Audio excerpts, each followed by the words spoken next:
Suis-je morte? Non. Ce n'est pas comme l'enfer ou quelque chose comme ça? Non. Pourquoi ne puis-je pas partir? Tu viens de partir, puis tu es revenu. Non. C'est. Quand Severance a débuté sur Apple+, nul ne pouvait prévoir la direction prise par la série. Avec son mélange unique de comédie de bureau, de thriller SF et d'étrangeté à la David Lynch, la série a vite attiré des spectateurs prudemment optimistes. Imprégnés de secrets, étranges par conception et parfois totalement déroutants, les INI de Lumen Industries semblaient risquer de tomber dans le piège redouté de la Mystery Box. Je sens que les questions t'ont fait peur ou t'ont désorienté. Eh bien, la bonne nouvelle, c'est que tu es à une séance d'orientation.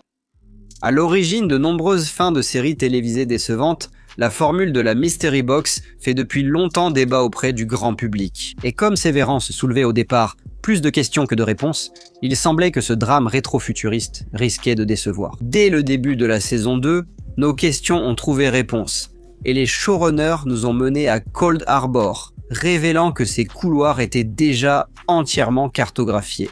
Bien qu'il devrait aller de soi que les intrigues basées sur le mystère trouvent une certaine forme de résolution, surtout au cours d'une série de longue durée, ce n'est tout simplement pas toujours le cas. Parce que depuis la grande vague des Mystery Box des années 2000, la télévision n'a plus vraiment été la même.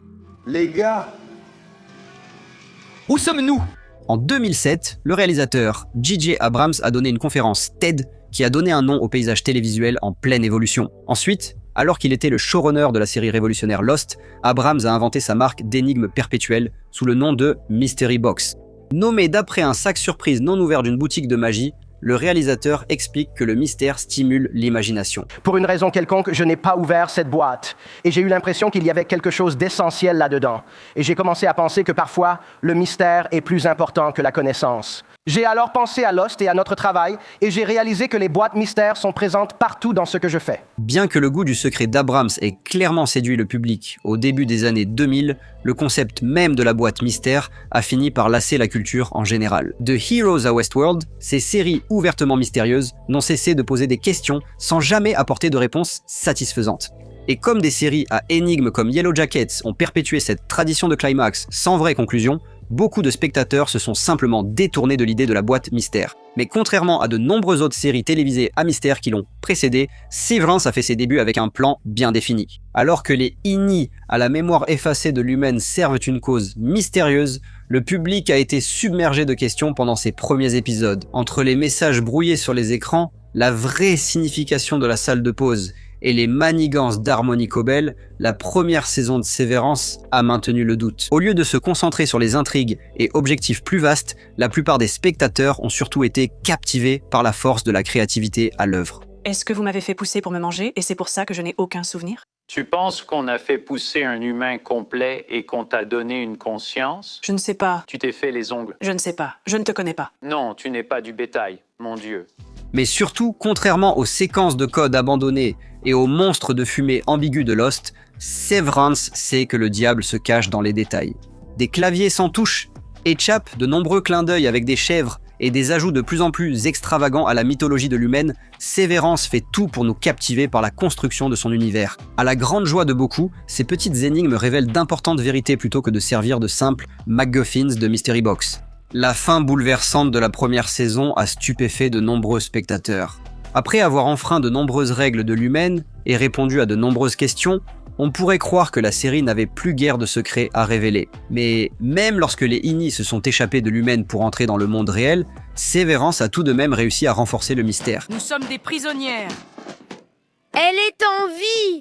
La volonté de Severance de s'expliquer tout en approfondissant son univers est un équilibre que très peu de séries parviennent à atteindre. Twin Peaks, peut-être le grand-père des séries à mystère, a notoirement perdu cet équilibre après sa toute première saison. À l'origine, un phénomène culturel, la série câblée a révélé un peu trop de secrets trop tôt dans sa diffusion et a complètement perdu sa pertinence en conséquence. Twin Peaks a certes fini par obtenir, au fil des ans, la reconnaissance qu'elle mérite, mais l'ombre du mystère mal planifié de Laura Palmer demeure. Je te reverrai en 2006.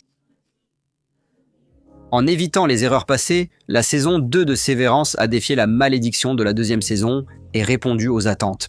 5 mois après le final choquant de la première saison, les INI sont à nouveau déposés par l'ascenseur de l'humaine dans un enfer d'entreprise de science-fiction. On annonce à chaque INI que leurs extérieurs les ont de nouveau abandonnés entre les mains de l'humaine. Après, bien sûr, quelques nouveaux ajouts pour un meilleur équilibre entre vie professionnelle et vie privée. Je ne veux pas être votre geôlier. D'ici ce soir, chacun devra choisir s'il veut rester. Pas vos extérieurs, mais vous. Peu convaincus par la nouvelle attitude rayonnante de leur superviseur, les INI explorent de nouveau le complexe de bureau pour en percer les secrets. Et alors que nous découvrons de nouveaux environnements et personnages comme la salle des chèvres et la dame aux chèvres, nous ressentons un sentiment d'émerveillement et de fascination, plutôt qu'une impression agaçante de ne jamais obtenir de réponse. Comme on nous a déjà expliqué tant de secrets, nous faisons confiance à cette histoire de chèvre pour qu'elle porte ses fruits. En plus d'accentuer l'étrangeté chez l'humaine avec des sermons religieux et des rituels bizarres, le public ressent aussi la satisfaction de connaître les secrets des intérieurs. Parce que nous comprenons qui ils sont en tant qu'extérieurs, le suspense demeure du point de vue de leurs collègues, amis et amants. Et contrairement aux séquences de flashbacks trop dramatiques d'autres séries à mystère, ces vies extérieures ont un but et un sens en lien avec l'intrigue. Cet aspect est peut-être mieux exploré que jamais dans le final de la saison 2, Cold Harbor, où les versions extérieures et intérieures du principal employé de l'humaine, Mark S, se retrouvent face à face. À l'aide d'une caméra vidéo, les deux Mark prennent tour à tour la parole pour s'expliquer leur situation dans une série de micro-conversations. Tandis que Mark intérieur raconte son expérience chez l'humaine et que Mark extérieur demande de l'aide, nos théories et questions sur la série culminent. Quand la conversation sombre dans la colère et la confusion, nous ressentons la douleur des deux côtés et tous les mystères auxquels nous avons réfléchi disparaissent. On traverse ça ensemble. Tu ne peux pas juste me faire confiance? Non. Ces choix laissent penser au public que nous n'avons pas été trompés et que la vision créative de ces mystères prévoit de dépasser nos attentes. Lorsque la trame de l'intrigue est enfin exposée sous nos yeux, nous pouvons réellement repenser à tous les indices et secrets en les appréciant à leur juste valeur. Parce que lorsqu'il s'agit de la plupart des séries télévisées à mystère, rares sont celles qui vont au-delà de la gratification immédiate. Ces choix donnent au public le sentiment de ne pas avoir été induit en erreur, et que la vision créative derrière ces mystères a un plan pour dépasser nos attentes. Si ce n'est pas réel, pourquoi es-tu là, Jack? Pourquoi es-tu revenu? Pourquoi as-tu tant de mal à y croire? Pourquoi as-tu trouvé ça si facile? Ça n'a jamais été facile.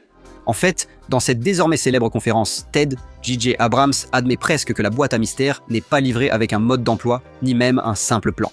Lors de la création de Lost, nous avions très peu de temps pour agir. Nous avions 11 semaines et demie pour l'écrire, en faire le casting, former l'équipe, le tourner, le monter, le post-produire et en faire notre épisode pilote. Ce sentiment que tout était possible, qu'est-ce que ça pouvait bien être? Il n'y avait pas le temps de le développer. Heureusement pour les fans de Severance, le final de la saison 2 a offert à la fois une conclusion percutante et une toute nouvelle forme de fin en suspens. Après nous avoir menés dans les couloirs lumineux de l'humaine et les profondeurs les plus sombres de ses entrailles, nous pouvons croire que Severance ira jusqu'au bout. Et en échappant au piège des séries à mystère jusqu'ici, à chaque étape, que l'on soit en compagnie d'Harmony Cobell et de sa famille tordue, ou que l'on essaye de comprendre pourquoi exactement un enfant dirige l'étage. Pourquoi es-tu un enfant?